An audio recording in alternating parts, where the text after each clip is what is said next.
Assalamualaikum warahmatullahi wabarakatuh. Kembali lagi di AF Studio. Di video kali ini saya akan memberikan tutorial cara mengubah nilai DPI di HP Poco C81 Pro. Sebelum tutorialnya, buat teman-teman yang belum subscribe channel ini, silakan subscribe terlebih dahulu dan jangan lupa like, comment, dan share-nya. Tanpa berlama-lama, langsung saja kita ke tutorialnya. Untuk mengubah nilai DPI di HP Poco C81 Pro, pastikan teman-teman sudah mengaktifkan fitur opsi developer atau opsi pengembang teman-teman. Nah, karena di sini saya sudah mengaktifkan opsi developernya, kalian bisa langsung saja masuk di setelan. Setelah teman-teman berada di setelan, teman-teman bisa scroll ke bawah, lalu pilih pilihan setelan tambahan.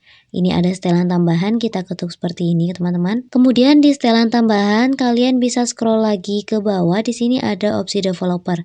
Bagi kalian yang sudah mengaktifkan opsi developer, maka dia akan ada pilihan menu opsi developer teman-teman. Namun jika teman-teman di setelan tambahan belum ada opsi developer, kalian bisa aktifkan terlebih dahulu opsi developernya.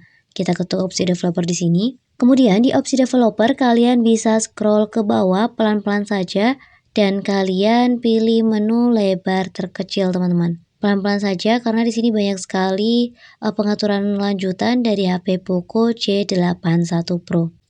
Kemudian di sini ada lebar terkecil. Nah, lebar terkecilnya nilai DPI defaultnya adalah 360 teman-teman, kita ketuk. Lalu kalian bisa masukkan angka yang lebih besar dari DPI default maupun yang lebih kecil dari DPI defaultnya. Di sini saya akan masukkan angka yang lebih besar. Jika tadi 360, kita masukkan angka di 390 teman-teman. Seperti ini, lalu kita ketuk OK.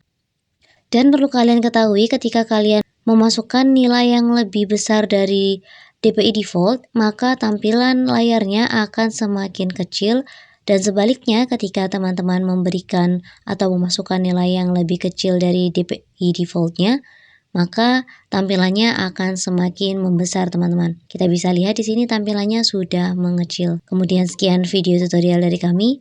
Selamat mencoba. Wassalamualaikum warahmatullahi wabarakatuh.